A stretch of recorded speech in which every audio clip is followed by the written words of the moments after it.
Hello, everyone. It's good to be with you again today for another great decisions discussion.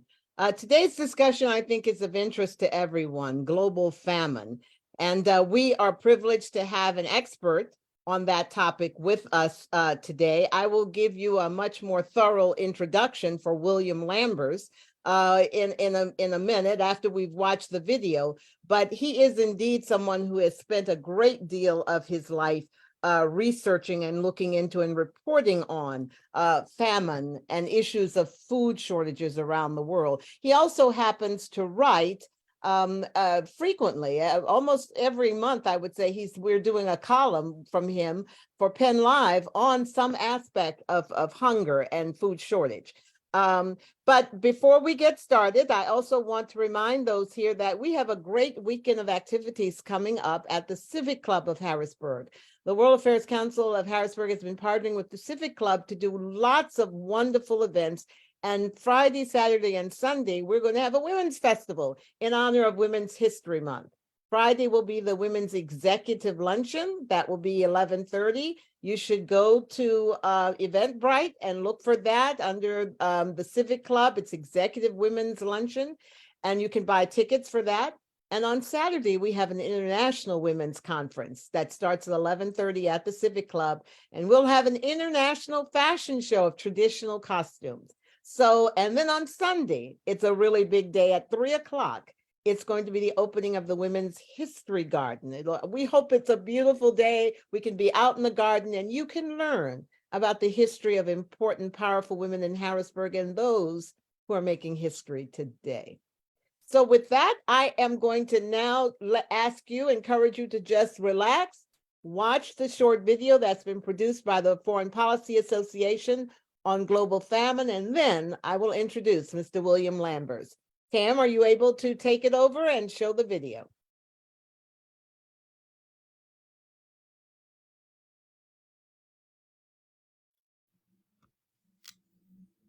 Welcome back, ladies and gentlemen, to Great Decisions 2023, an 8-lecture masterclass brought to you by the Foreign Policy Association. We continue to work our way through this year's Great Decisions challenges. Our focus today turns to topic number 6, which is global famine. These are among the most difficult images in world politics to look at. People struggling for their daily survival, hard-pressed to find the nutrition, the food that they need for themselves and their families. In terms of the distribution of people suffering with food insecurity, the primary concentration is in Africa, where some 73 million people living in 36 countries face food shortages on a daily basis. If we look a little more closely at Africa, we'll see the primary focus is going to be on those areas just south of the Sahara Desert, over to the Horn of Africa, up into the Arabian Peninsula, and towards the center of the continent. What is it that causes famine and food insecurity? A primary driver historically has been armed conflict among nations or within them. Conflict disrupts food supply lines, destroys land that could be used for agricultural purposes, and obviously kills people who might be farmers. There's also the problem of poverty, where people simply do not have access to enough resources to buy the food that they need. Poor governance certainly would make the list. Far too often, non-democratic governments will prioritize their base of support over the population as a whole. There are also trade pattern issues that cause food insecurity. You'll recall from a previous lecture, we considered the U.S.-led liberal international economic order after World War II, which is based on market principles, capitalism, and free trade. That was a system that reflected America's strengths. The next round of countries that benefited from the American system were our European allies, who we quickly rebuilt after World War II and joined the international trading system. In the 1970s, certain countries along the Pacific Rim, like Japan, a little later Taiwan, Hong Kong, among others, found a niche in the global trading system by mass producing things that were in demand in Western markets. It is much later that countries in Africa and the developing world found their way into the global trading network. Largely agrarian societies, they don't enjoy that comparative advantage in the mass production of commodities, industrial products, and the like that we find in the Pacific and in Europe. As a result, the people that live in those regions are largely poorer with less access to global commodities, including foodstuffs. Demographic growth plays a role in food insecurity. In some nations, like Nigeria, the population is skyrocketing. It's impossible for the government to keep up and for the market to provide all of those new people with access to food. Educational systems play a role. As nations are increasingly literate and skilled, they join the global trading network. They're rewarded through a capitalist system and able to purchase the food that they need. Those without a broad-based and quality education quickly fall behind. And finally, there is climate change. We'll look at climate migration in topic number 8 as we wrap up the series. But certainly climate change has rendered many agricultural products no longer viable. We've seen over the course of the last couple of years a significant increase in food insecurity. In fact, between 2020 and 2021, a 25% increase in food insecurity. At the time of the filming of this lecture, November of 2022, we don't have the most recent data, but experts anticipate the surge has continued well into the 2023 period. Even in the United States, the wealthiest country in the world, there is food insecurity. You can see the pockets in the Deep South, as well as other portions of the country, where Americans struggle to find the nutrition that they need to sustain themselves and remain healthy. In our country, which produces more food than any other, we waste each year about 206 billion pounds of food. So management is a real challenge for the United States. In 2022, the world faced a global food crisis caused by many factors. There was the rising price of commodities in general. This year's been incredibly inflationary across the Western world, especially. The Russian invasion of Ukraine disrupted not one but two major exporters, Russia and Ukraine, of wheat and other foodstuffs. The lingering effects of the economic crisis related to COVID and the mass increase in prices caused by the first three factors. Roughly 50% increase in food prices in many markets, which simply places food beyond the reach of many struggling people. Even when countries, individually or the world, increases the amount of basic foodstuffs like rice, grain, and oilseeds, if demand is keeping up, consumption lines are surpassing, we're going to face food insecurity. Production of basic foodstuffs needs to increase by roughly twofold, 100% or double by the middle of the century to keep up with growing population and consumer demands. Before we consider U.S. foreign policy as it relates to food, we will consider first the implications of famine, institutions and aid policy, as well as the food supply chain. We begin with implications of famine. Grave human suffering is the most obvious implication. The image we saw earlier and many others shows us the human toll when people cannot gain access to sufficient nutrition and food. A diversion of human resources. Rather than creating highly productive and profitable items, a nation has to redirect its workforce to agricultural pursuits. Mass migration across international boundaries, oftentimes within countries as well, is caused by food insecurity. And finally, as counterintuitive as it may sound, obesity-related health concerns are linked to food insecurity. This happens when people don't have the resources to buy nutritious foods, fibers, and the like. So instead, they substitute that with very inexpensive, cheap, and non-nutritious food, eating lots of empty calories.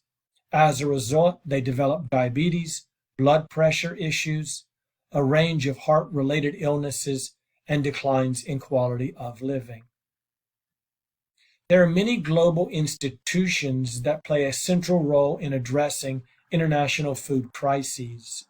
There is the Food and Agriculture Organization and UN World Food Programs. One a specialized agency, the other a program of the United Nations. They are funded by the voluntary contributions of nation states. They provide food assistance along a wide spectrum of activities, as does the International Fund for Agricultural Development, which seeks to help poorer countries develop sustainable agricultural growth patterns. UNICEF, with its focus on children in emergency situations, addresses nutrition and famine, as does the World Health Organization. All of these agencies are funded by nation states. First among them is the United States. We provide more funding as well as more food aid than any country in the international system. Third, we have the global food supply chain that is problematic at times. From the point of production, through processing, aggregation and distribution to markets and consumers, any of a number of wrinkles in the fabric can disrupt the supply chain. Drought, flooding, climate change, all can affect production. We've seen in the last year or so a major labor shortage, which has reduced the ability of companies to process and distribute foodstuff. And then finally, inflation, which is affecting all of the supply chain, comes to bear in the market, where consumers are forced to pay an increasingly high amount for foodstuffs. Conflict at any of these food supply chain stages can cause disruptions or even a halt to the distribution of food to market. When war broke out in 2022, Ukraine was the obvious victim, but the impact of this war is felt far beyond the shores of the Black Sea, because both Ukraine and Russia are major producers of wheat and grain, basic cereal stuff that the world relies upon on a daily basis. You can see here that Russia ranks number 1 and Ukraine is number 5. Collectively, they're larger than both the United States and Canada combined. The countries most vulnerable, not surprisingly, are found in the developing world and on the continent of Africa. Somalia and Benin receive 100% of their wheat from Russia and or Ukraine. And that means they suddenly have to replace all of it with very little warning from sources outside of that region. The war in Ukraine has brought about a serious conversation about the possibility of a simultaneous collapse in the world's grain production and that commodity's availability. Normally, when we think about a collapse in grain production, it's rather limited. 1 or 2 regions of the world either not producing enough food, or because of conflict or climate, they cannot deliver the food that they need. And this is a problem that's most often addressed with market principles. When the profit margin goes up, there are new producers that enter the market, and there's also the aid that many countries provide directly to those that are suffering. The 2007 drought in Ukraine and Russia exemplifies a limited collapse, as does the post-2020 COVID pandemic. A simultaneous collapse occurs when multiple, if not the majority of regions that produce a commodity, such as rice, oilseed, wheat, or grain, are suffering and unable to produce as anticipated. This creates a long-term and sustained famine in many regions of the world.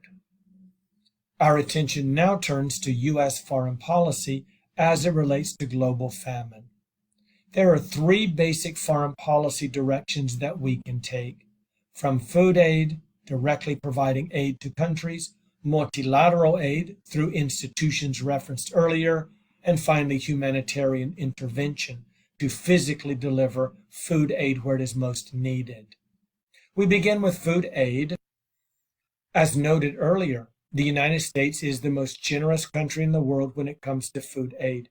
We provide enormous amounts of assistance to countries across the globe in wheat, grain, soy, among other foodstuffs. Last year, the United States donated some $182 billion worth of foodstuff to countries that were in need. Our nation produces far more food than we could ever eat. We are the breadbasket of the world. Our government pays farmers not to grow certain crops. It pays farmers not to sell the crops that it does grow. And then it later pays farmers to help distribute the food aid to necessary communities in the system. The 2021 numbers represent a 49% increase over the previous year, again making us the #1 food donor in the system. Here you can see areas where the U.S. Drug Administration has agricultural service and food assistance projects that are active. It spans the globe from east to west and north to south. One of the more controversial U.S. food aid policies is referred to by its critics as the Terminator gene. Scientists have learned to genetically modify food, to make stalks that are stronger and sturdier, crops that are drought resistant, and in need of fewer pesticides. We've also genetically modified our food so that the seeds cannot reproduce. We do this so that when we give seeds to countries around the world in the form of wheat and grain, they will not be able to plant it and become agricultural competitors with us in the future. We're supplying them with the food that they need today, but we're denying them the ability to grow their own crops in the future. Countries in Africa face a real dilemma in whether or not to accept American food aid, because they've been informed by the European Union that if they accept any food aid from the United States, the Europeans will assume they're feeding it to their livestock, and therefore the livestock are contaminated with genetically modified seeds. The European Union, therefore, bans the import of African beef from the European market. So the question for African leaders can become, do we allow our people to starve now for lack of food, or later for lack of export of beef products in a profitable market to Europe? Multilateral aid is the next avenue. This is taking food aid through an institution in collection with other countries. As noted earlier, the United States is the top bilateral food donor in the world. We could also play an increased role in multilateral donations, which have a greater impact, at least in theory. So imagine that we have 3 countries on the left-hand side that are providing funding to countries on the right-hand side. This could be food aid itself, or it could be technical assistance to help those countries on the right side grow better crops moving forward. In between the two, we have an international institution, such as the International Food Organization. Money flows into that organization. It then distributes it in ways that it believes have the greatest impact on those 3 countries, both in the immediate and in the long term. And studies do show that multilateral aid through one institution has a greater long-term effect on nations than bilateral aid. The benefits: ongoing operations of a long-term nature. The countries receiving the assistance also have the expertise and experience offered by the institutions who have been working on these projects for long periods of time. Focused projects in agriculture, in soil treatments, crop rotations, and the like, and in some ways, most importantly, long-term planning. Because when Western governments change leadership every 4, 5, or 6 years, oftentimes food policy changes with it. The final option for dealing with famine across the globe is humanitarian intervention.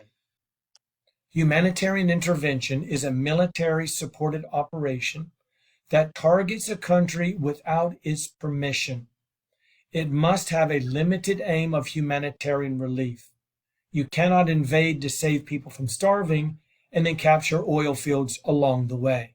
The aim must be limited to humanitarian relief, and it is only legal if the UN Security Council approves it. We have involved ourselves in humanitarian relief operations over time. Some of them have been highly successful. The intervention in Iraq from 1991 to 96 stands out as a successful test case. And on the other end of the spectrum, an abject failure would be Somalia in 1992 and 93. Cases in between, varying degrees of success and failure. Let's take a look at the two extreme cases, beginning with Iraq in 1991. The senior Bush administration looked at Iraq through very clear, calculating eyes. We understood in the aftermath of the long war with Iran, which ended in 1988, that Iraq was very close to the lower threshold of power to sustain itself. We never wanted Iraq to become too powerful, but we also did not want it to fall through the floor and disintegrate into chaos. Iraq's rise in its power level began almost immediately after the conclusion of that Iran-Iraq war. When it invaded Kuwait in 1990, the United States recognized it must address this rising power level inside the country. We did so through Operation Desert Storm, attacking Iraq and reducing its military capability to the point that Iraqis began to revolt against their own government. We were actually concerned that Iraq might fall down through the lower level and turn into chaos in the 1990s. We intervened in Iraq not to topple the government in 1991, but rather to support the people who were suffering under Saddam's rule. This was a humanitarian intervention that followed the military operation of Desert Storm.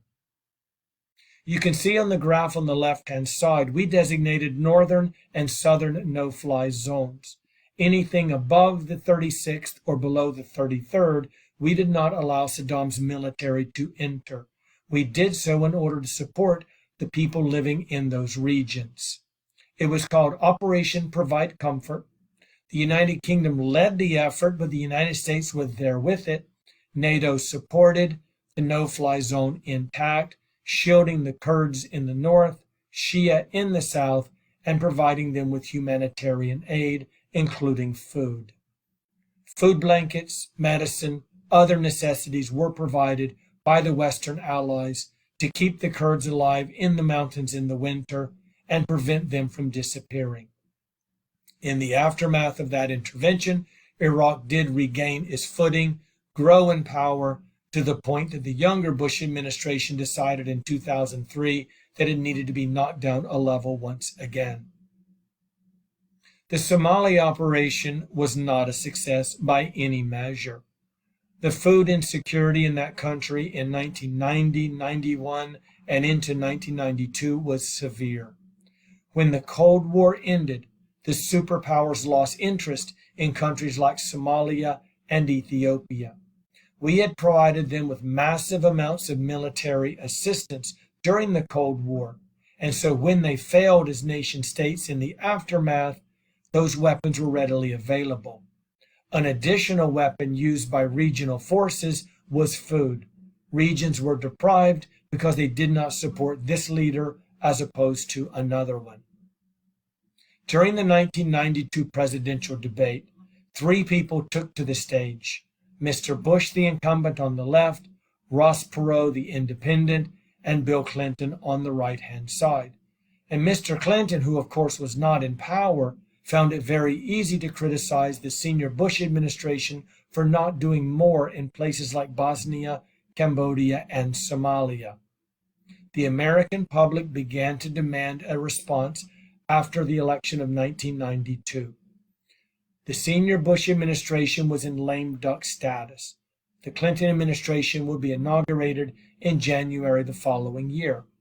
So Colin Powell, a chief policy and military advisor to President Bush, established three conditions for the U.S. entry into Somalia. Number one, limited geographically to the port city of Mogadishu, a large population center where most of the food was being bottlenecked by armed gangs. Number two, limited in policy scope, only food delivery. We're not there to fix the country. We're not there to solve its problems. We're not choosing sides. We're only going to deliver food aid. And number three, the operation must be completed and out of country before inauguration, only a handful of weeks later. They did not want to leave a complicated situation like Somalia in the hands of a newcomer to the White House in the form of Bill Clinton. Operation Restore Hope included 25,000 U.S. troops, and it was a smashing success. People began to rebound very quickly, the food was distributed, the arm games backed away. In fact, the operation was too successful because the United Nations pleaded with Washington to please stick around a little longer, ensure the smooth delivery of aid until the other countries on the Security Council could figure out what to do about it. President Clinton, fresh in office, decided not only to stay in Somalia, but to dramatically expand the operation. We transitioned from merely feeding the starving, which is quite doable, to fixing Somalia politically, socially, and economically. And in so doing, we were clearly taking sides, one against the other. We got caught in the crosshairs. On that solemn day in the fall of 1993, when American helicopters went down in Mogadishu, 18 American service members died in the crosshair, being targeted by various Somali factions. The U.S. left Somalia almost immediately, and a starving population had very few places to turn.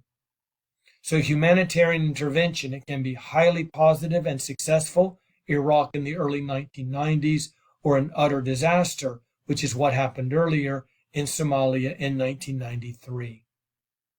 I thank you for joining me in this Great Decisions Challenge.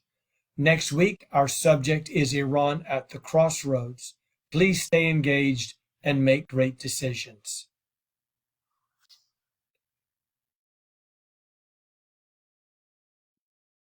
Wonderful. Actually, we're out of order. Our next one is not Iran at the crossroads, or so stay tuned for what the next one is. I have actually forgotten, but that's not it. It's actually, I think, having to do with energy, because we're going to have John Hanger here with us. But for now, let's get into the conversation about global famine. Joining us to lead this conversation is William Lambers. He's an author, a journalist, historian, and his writings have been published by the New York Times, History News Network, Newsweek, Chicago Sun-Times, and a number of publications in addition to Penn Live and the Patriot News. His writings on nuclear weapons have been published in Spectrum, the flagship publication of the Comprehensive Nuclear Test Ban Treaty Organization. And his books include Ending World Hunger. Now, this is something that he launched with the United Nations, in collaboration with the United Nations. It features interviews with more than 50 officials from the UN World Food Program. And so he really has delved in to focus on this issue of global hunger and how we can begin doing something about it. So I'm eager to hear what his comments are with regard to the video and the issues raised there, if he takes any exception with anything that has been said in the video, and what he might see as ways to address this issue. So, Mr. Lambers, you want to join us on screen? There you go. There you go. Okay. And I'm unmuted this time. You're unmuted and welcome. Okay. So please, let's hear your thoughts on this issue. Yes. Thank you for inviting me to the meeting. And that was an excellent video. I did make some notes during the video, and I wanted to talk about a few things. At one point in the video, it was mentioned about the massive food waste in the United States, really something that happens worldwide. And that is something very much to focus on, the lots of food being wasted. And in fact, at this time, in 1946, President Harry Truman addressed the entire country asking Americans to conserve food because there was after World War II, there was this big danger of famine in the war-affected countries in Europe and also Asia. And so Truman was really worried about this. So he actually set up these famine emergency committees, and he had appointed someone to encourage Americans to conserve food. So you might actually open the newspaper, maybe the Patriot News at that time, and you would have found information on tips for conserving food, for reducing food waste. This was something that President Truman actually addressed the nation about in speeches. and it was very much a priority. In fact, he also appointed former President Herbert Hoover as a food ambassador in 1946. And Hoover, who was very much experienced in food aid, global food aid, he actually began a tour of the world at this time in March, going around the world trying to work with the different nations to rally the food supplies that were going to be necessary to sustain these nations so they could survive. And interesting thing about that, when Truman and Hoover were preparing this mission for Hoover to be the food ambassador, they reviewed each country that was in danger, what their status was, what each country's status was in terms of their food supply. Well, actually, Somalia or Somaliland came up in this report, and they were actually okay. So they were on the okay list, so they weren't really too worried about them at that time.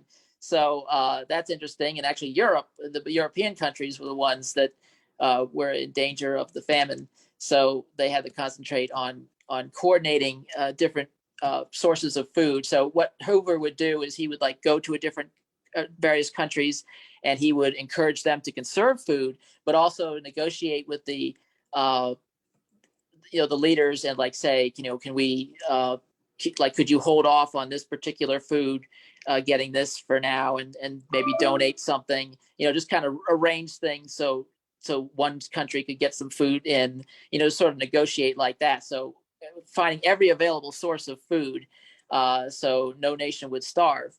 And one of the things that Hoover created at that time was these school lunch programs, like the one in Germany, that ultimately, as General Lucius Clay said, saved the health of German youth. So I wanted to mention the importance of school lunch programs. I'll just make a quick point of that. The United States Department of Agriculture has this program called the McGovern-Dole Global School Lunch Program, which is a very important program that started by former Senators George McGovern and Bob Dole, that supports school feeding around the globe. So one of the things that different relief agencies like Catholic Relief Services and World Food Program want to do is they like to see this program expanded so they can provide more school lunches across the globe. Now, in the video, they mentioned the climate change and the drought. Now, that's what's happening in Somalia now. Like back in 1946, like I mentioned, Somalia was not in the danger zone at that time. But now, of course, a lot different. Somalia is suffering because there's been repeated drought.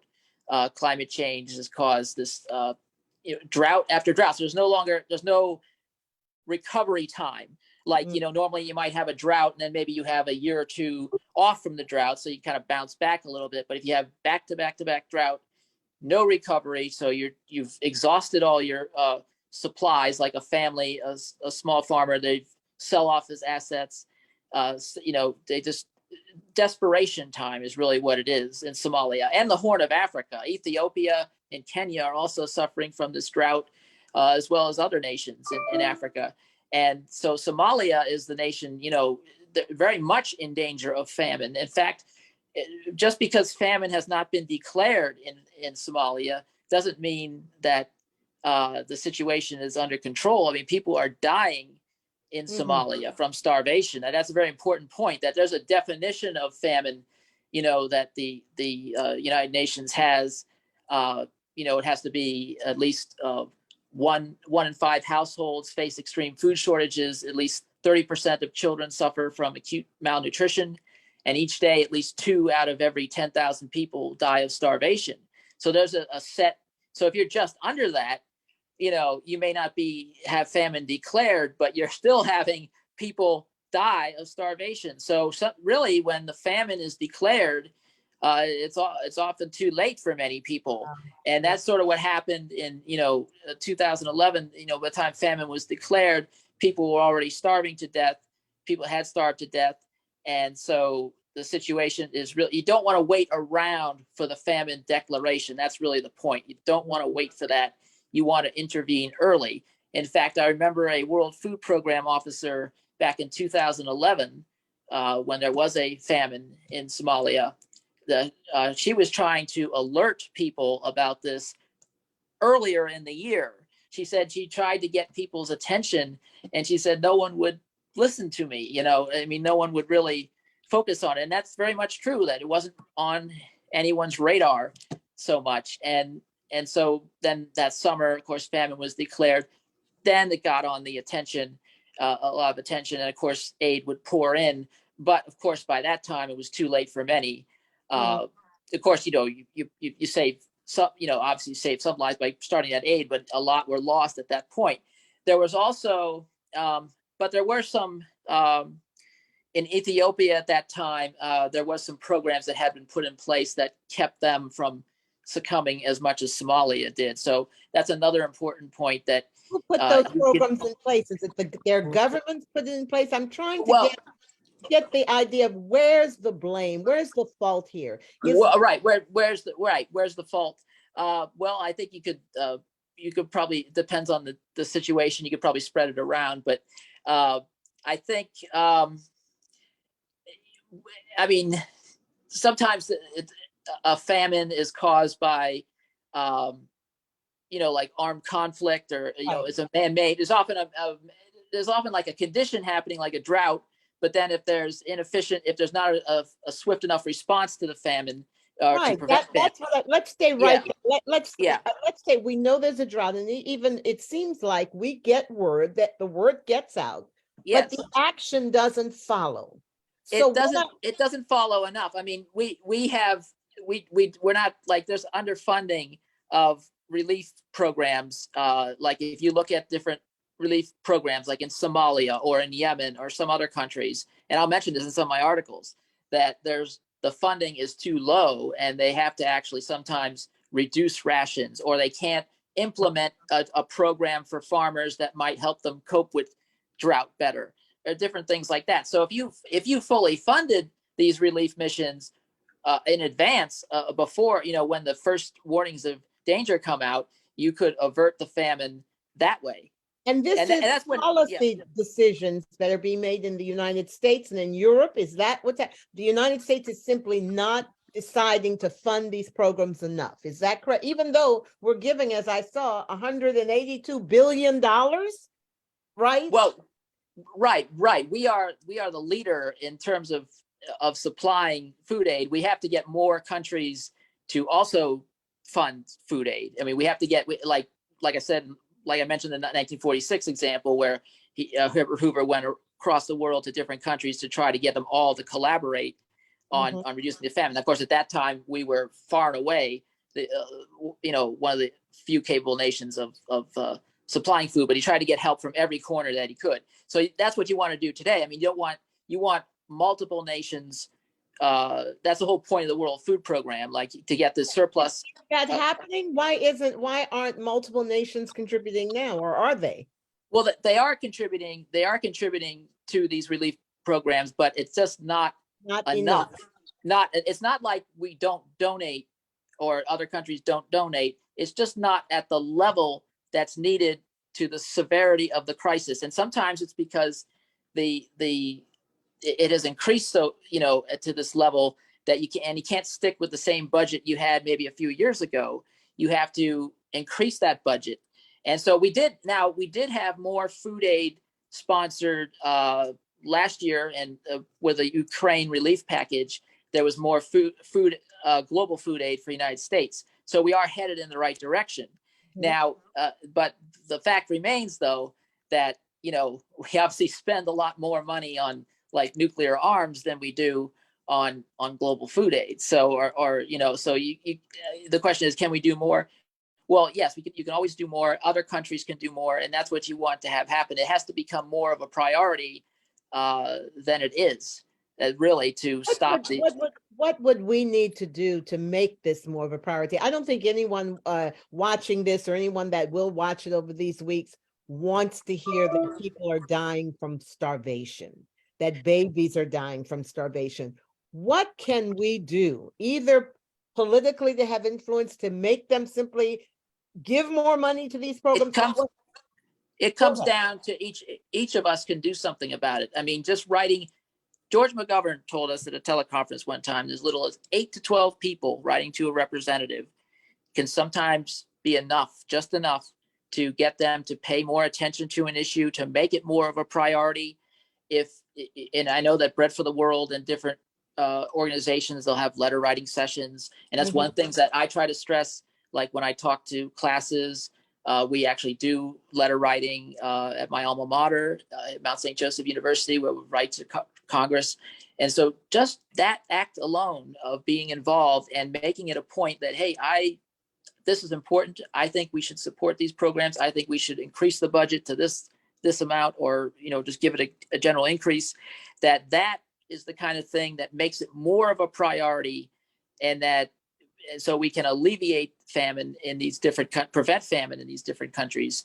And that's really what has to happen, because it's not that we have the programs, we have the Food for Peace program, like I said, the McGovern-Dole, but we just need to make more of an investment in those programs. William, that's a very important point that I think you made there. And I want to make sure that we stop and emphasize that.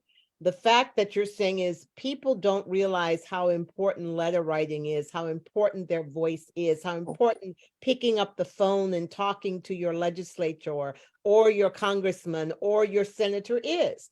If they got 5 phone calls saying, we don't want to hear about children dying in Somalia, that might start perking them up to begin increasing the aid. If they got 20 phone calls like that, if they got 50, what a difference it would make. Oh, absolutely. I mean, and just anything to get their attention. Like, I know, like, for instance, after World War II, there was that program, there was a train called the Friendship Train that ran across the country collecting donations. Now that collected donations for Europe to feed the hungry. That did a couple of things. It collected donations for one thing, but it also showed that it was a priority for Americans to feed the hungry, that was something that was important to them. And that, of course, all that preceded the Marshall Plan that rebuilt the continent. And that had an influence on Congress to pass the Marshall Plan, to see that people cared so much about it.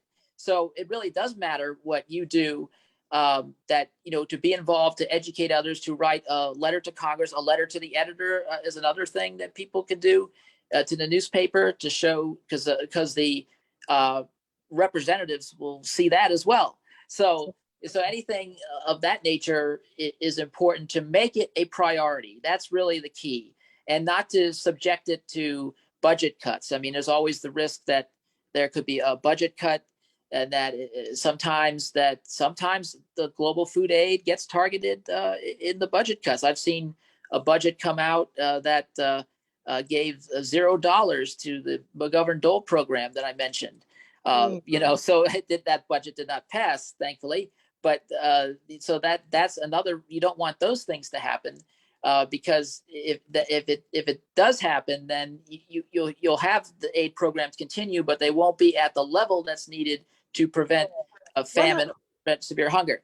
And one of the things that I think the video also pointed out that I think we should know is that there's food insecurity in this country too. I mean, I was shocked to see that it was red for Louisiana, which is where I'm originally from New Orleans. But also here we know that even in our communities that there's food insecurity, that kids go to school hungry, right? Or they go to bed hungry. That's true.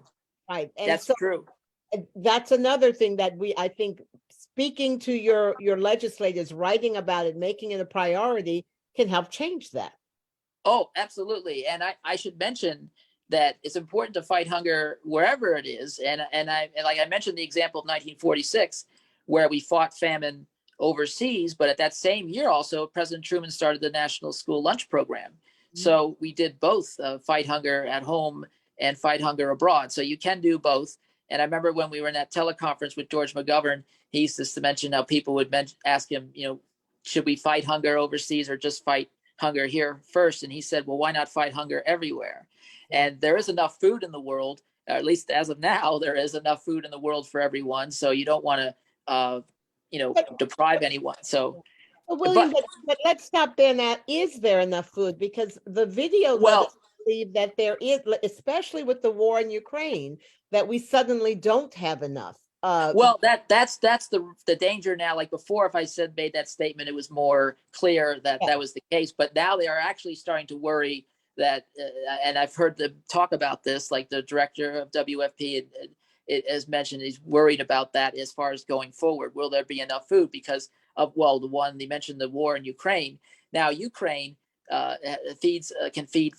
produces enough food to feed 400 million people.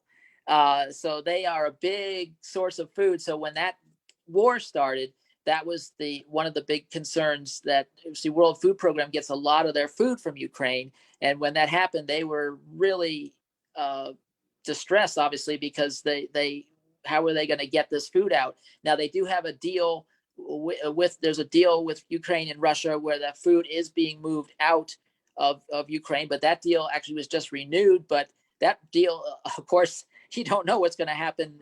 That deal is at risk. I mean, after 60 days if now, people are, if farms are being bombed, I mean, how can that's another thing I wanted to point out. That exactly, because it's one thing to get that deal in place, but he's also in bombings lately has been targeting the farms, and I actually, my neighbor who is a retired military, he actually was pointing out to me the other day how they are damaging farmland in Ukraine, and that's another concern. So that the farm, if you have a war going on, how do you if growing food obviously becomes a big challenge?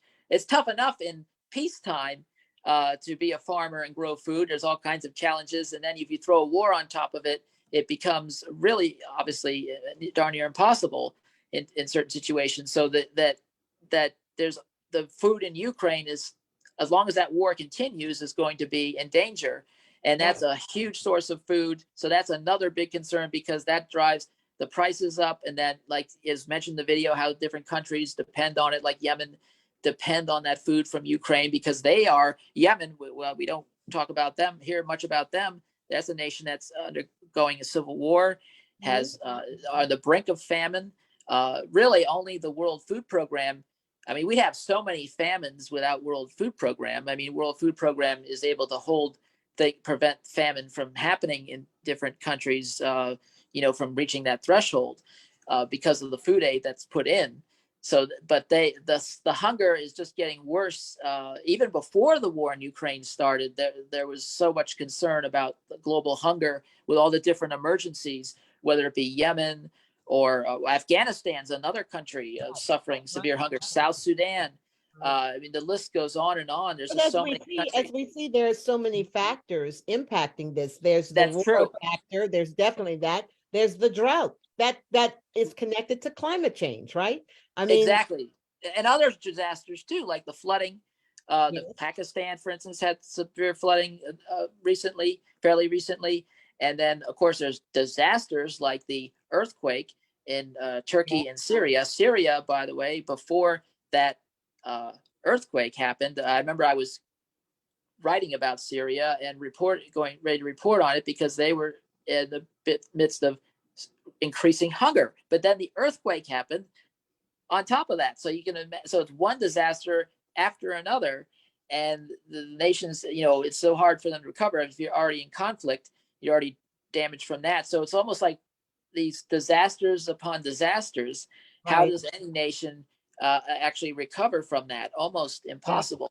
William, let me ask you this. You've got a question in the chat, and that's a very good question from Jacqueline. Why should the government pay farmers to not grow food when there are people starving? I mean, that doesn't make sense. Why wouldn't they pay them and get that food to Somalia? That's a good point. I mean, I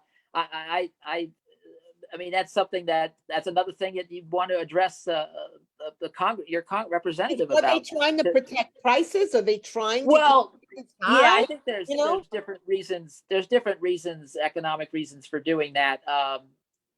For maybe limiting that. It's not that. So I think that, yeah, I mean, I think it depends on the situation, but there is food, but I mean, sometimes there's food from the United States that is procured and then sent overseas to different countries. And sometimes they have that as a requirement for the program, but that's not necessarily what the relief agencies want. Like Catholic Relief Services, for example, wants to have like flexibility with its McGovern-Dole program, so it can actually try to procure food from sources closer to where they're giving Right, the aid, not necessarily from the United States. They want not to have necessarily from the closer United to the States. country. I see. Okay. Right. So there's an issue of that. I mean, ideally, in an ideal world, you'd have the food produced inside the country. That's not always possible if there's damage to the agriculture or different things. So they sometimes have to bring in food from abroad, but or from the Yeah, United States. and what about COVID? How did COVID impact the distribution of food? Was that a concern that you couldn't, there may have been food, but you couldn't get the food to where it was needed? Well, right. I mean that definitely disrupted the food. Well, for one thing, it closed the schools down. That was one of the side effects of the COVID. That there's a lot of children that they actually in that report that conference in Rome today about state of school feeding. They were saying how a lot of children lost access to the school meals they depend on because of the COVID closures. That happened actually here in Harrisburg, in our area, I Well, remember. And then the that's true. schools ended up reopening, at least allowing the parents to come and pick up boxed lunches for the kids. That's true. You Yeah, they Yeah. did. There was a lot of places improvised, like McGovern Dole program. It was CRS, and in some of the countries that they delivered the rations to the homes. So they did try to adapt to the situation as best they could. Actually, in the United States, the pandemic programs have actually, a lot of them have expired, like the food stamps and things. So that's another concern, for in this country as far as the food aid. But a lot of the schools were devastated overseas. A lot of children, of course, getting them back to school is, of course, the big challenge. Yeah. And of course, COVID made it just difficult to distribute food, and costlier, and just it was COVID. And you have a lot of factors like that all coming together, whether Well, it it does be seem like drought. we've got so many factors coming together right now to make it really a critical situation. I mean, even in this country, with people who have food, the price of food. I mean, we're seeing people Yes. unable. And I thought it was really strange, and we see it also in this country as well. Obesity is sometimes connected to food insecurity. I mean, that is true. mind blowing. You're not able to eat the right foods, so you eat any food, right? That's true. Yeah. I mean, if you're not eating nutritious food, that's another issue. I mean, you want to, wherever you are, you want to get the most nutritious food, the healthiest food. There's different vitamins that you need to prevent diseases, for example. So I know it's like some of the McGovern Dole programs, they'll have sometimes they'll even include a vitamin supplement in some of those programs, or at least the food contains a certain vitamin that might help prevent a disease. So there's some very important things like Yeah. that I have to tell you, I have to tell you, I find that a little cruel though. I didn't know about this. I don't know if any of our viewers, readers knew about this, but the fact that this terminator gene, that you will give people seeds that will only produce one time, so that they cannot simply keep feeding themselves off these seeds. I find that cruel. I find that inhumane. Yes, yes, that was right. I found that part of the video interesting. I don't have a lot of details of that beyond what's in the video, but yeah, that would not be a good program. I'm not sure. It just seems cruel. Yeah, And the other thing that seems cruel is that's not what. As far Yeah. as I know, that's not what the agencies that I know are not pushing that sort of thing. But as far as I know, but that would not be a good program as far as I Well, I mean, it's just described. them seeds, and Yeah. they can't keep producing. It just doesn't make sense. It sounds horrible. And that's one of the things I think, if that's happening in the United States, we should make it clear that we don't want that needs to change. Right. But the other question there's this battle going on between the United States and Europe over, the beef, and whether it has got hormones and all of that from US. I mean, that is another thing that is simply not helping the poorest people of the world.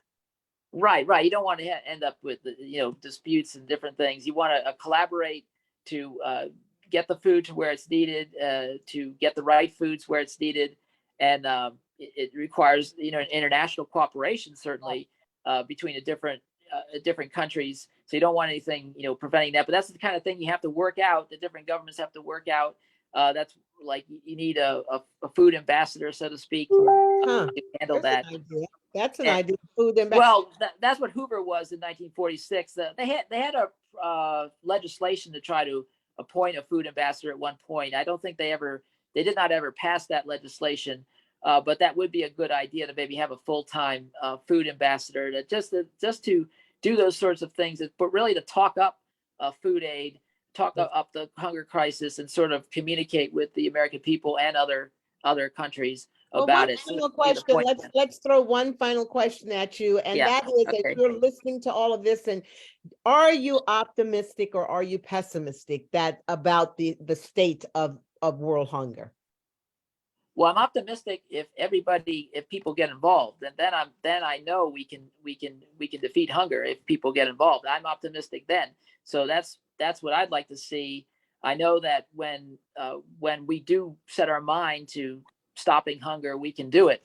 Yeah, but that requires everybody to get involved. It's not just sit back and watch the leaders do it. It's or watch that. Don't. I remember when Dwight Eisenhower once said in a speech, he said, "Don't sit around waiting for the politicians to do it."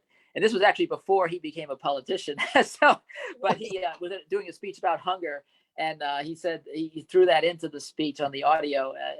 I heard him say it. He said, "Don't wait around for the politicians to do it." So don't wait around for the politicians to do it. Do take your own action, but encourage the politicians, encourage everyone to take action, to make it a priority. That's really what it comes down to. Is it going to be a priority? Now, certainly it was, obviously, what the example I gave in 1946, when you had the president of the United States talking about global hunger, giving speeches to the country. In fact, in 1947, the first televised address from the White House ever was about hunger. Yeah. So, and how often do you hear an address from the White House at prime time about global hunger?